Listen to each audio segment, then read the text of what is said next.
Har du sett episode 2 av Alt for Norge? Ja. I dag jeg skal snakke om vår efri i Sognefjellet. Fjellene og snø. Fantastisk. Og var min første til ski og skyting. Og var pupetskup. Svarene til dette spørsmålet og mer på denne uken. Hei, hei, Norge! Det er Johnathan.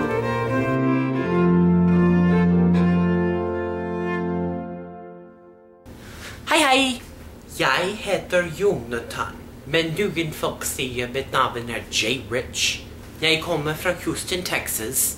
Velkommen til dette ukens Hei, hei, Norge! Dette er Johnathan. Vlogg 3. Jeg snakker bare litt norsk, men jeg prøver. Men jeg skal snakke på engelsk nå. So, yeah. So I hope you've all seen episode 2. It's a little embarrassing that I'm late with my vlogs. Unfortunately, though, school's kind of catching up with me. I might have bit off a little more than I can chew. Men det er alle greit. So again, I'm going to be talking about episode 2.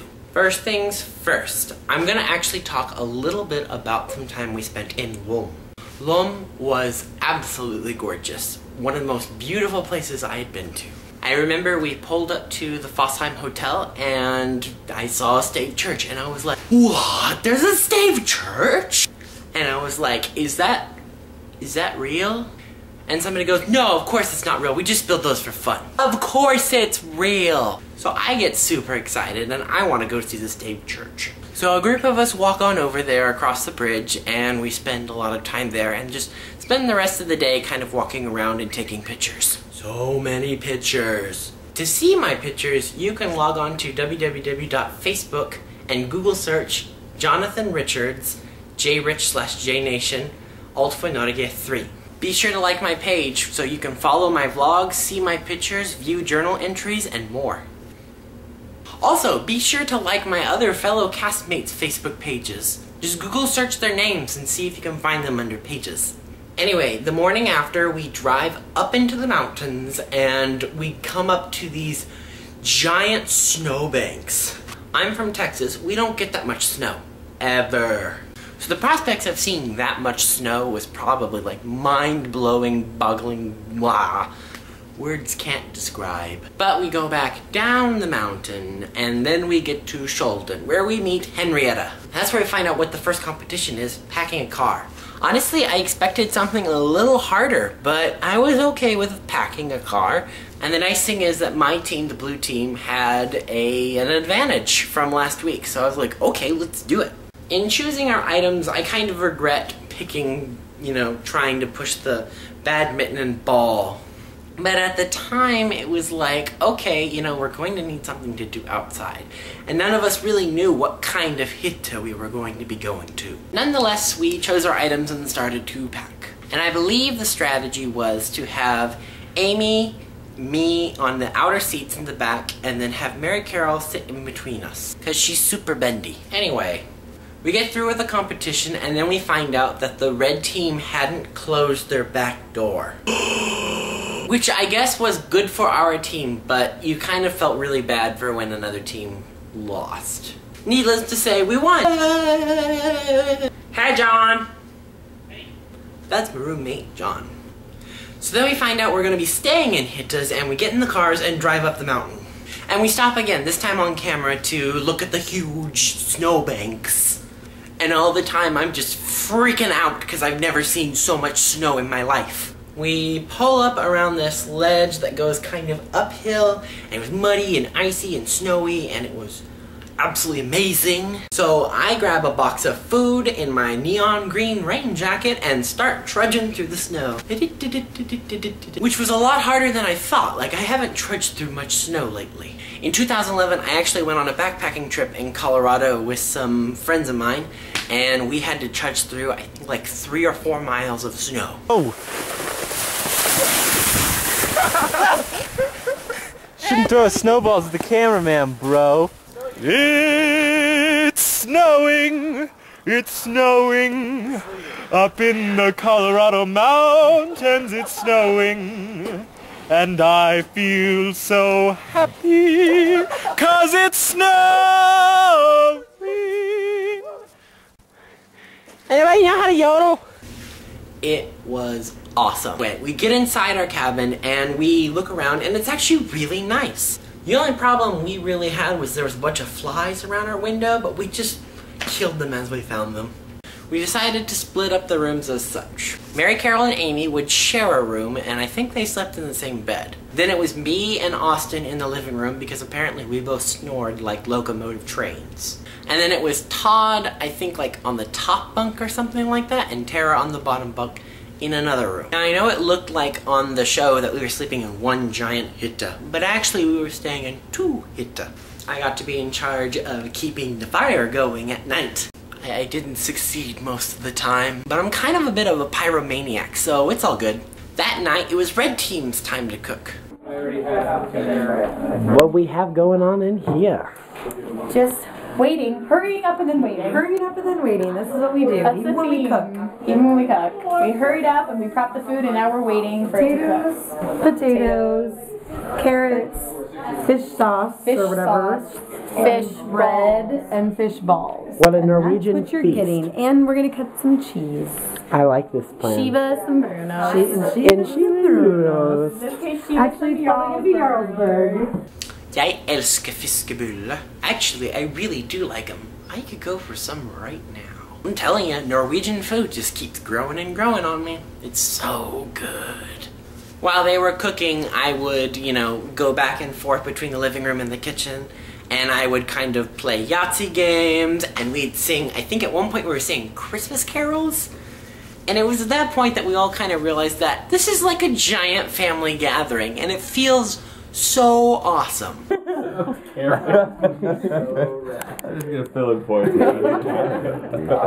How many ones did I have? 18 ones. Yahtzee 49, 473. Out of film? I get a little Louis Black. Should be. They out of film? Yeah. I like it. Yeah, I like that's where it him. should be. And now I like you. This is getting weird. That was a really sexy look right there. That's a moneymaker right there.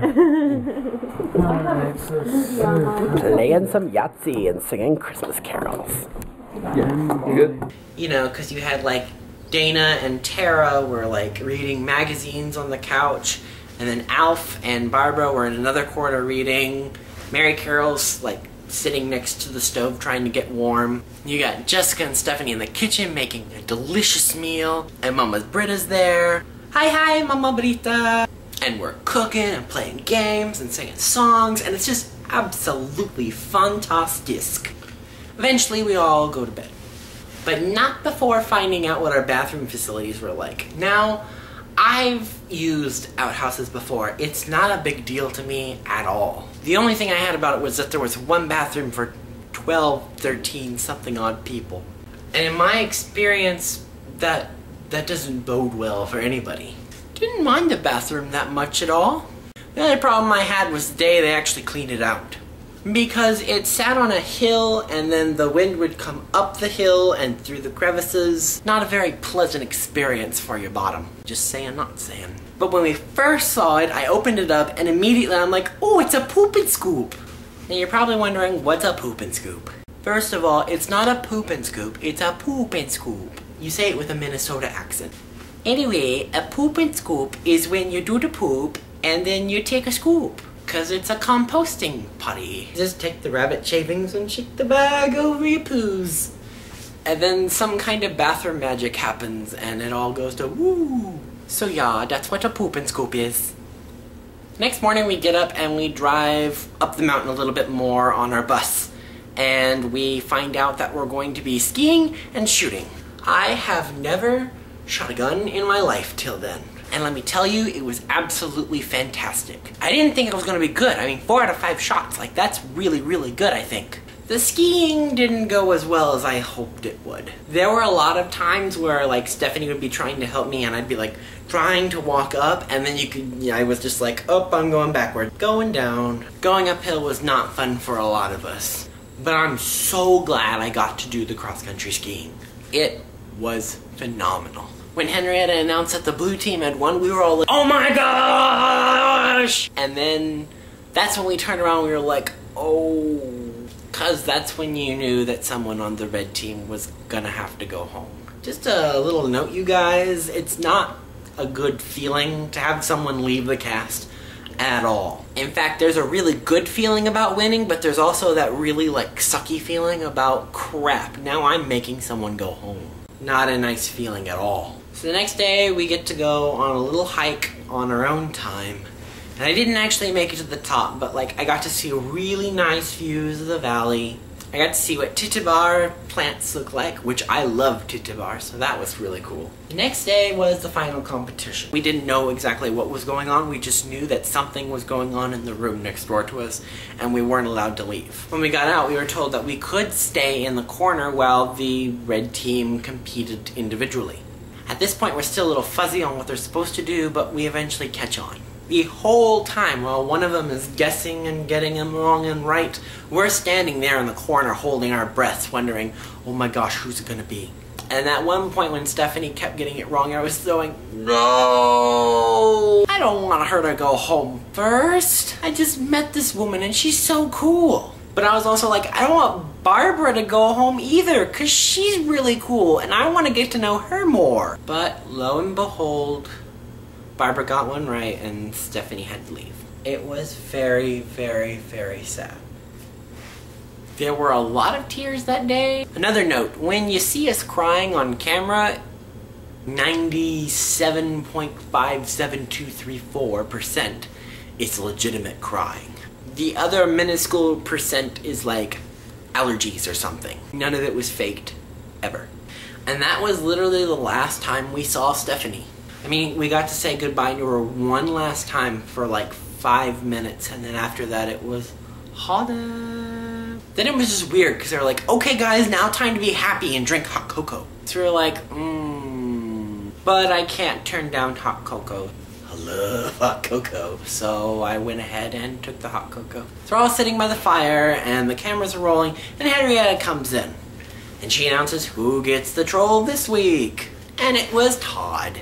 Now, I can admit something that I didn't really actually know Todd that well, but I knew I was beginning to like the guy a lot. He's a super cool dude, and he's awesome. Totally deserved the troll. The next day, we hopped on a 9-hour bus trip back to home base and waited for instructions on where to go for episode 3. Vlogs are gonna be kind of coming in a little slow, because like I said, school's really picking up now, and I gotta focus on that first. But I hope you're all really enjoying the episodes, and I hope you really are enjoying watching us in our adventures in Norway. Also, I really hope you're enjoying these vlog episodes. Don't forget to follow me on my page on Facebook, Jonathan Richards, JRichJNation, Altquinoria 3, and also to follow my other castmates' fan pages on Facebook. Just search their names. Dette alt for nå. Husk til å se neste ukens episode av Alt for Norge. Og så glemme ikke til å se min vlogg. Det skal være med muro. Tusen takk. Jeg heter Johnathan for Alt for Norge. God kveld. Ha det!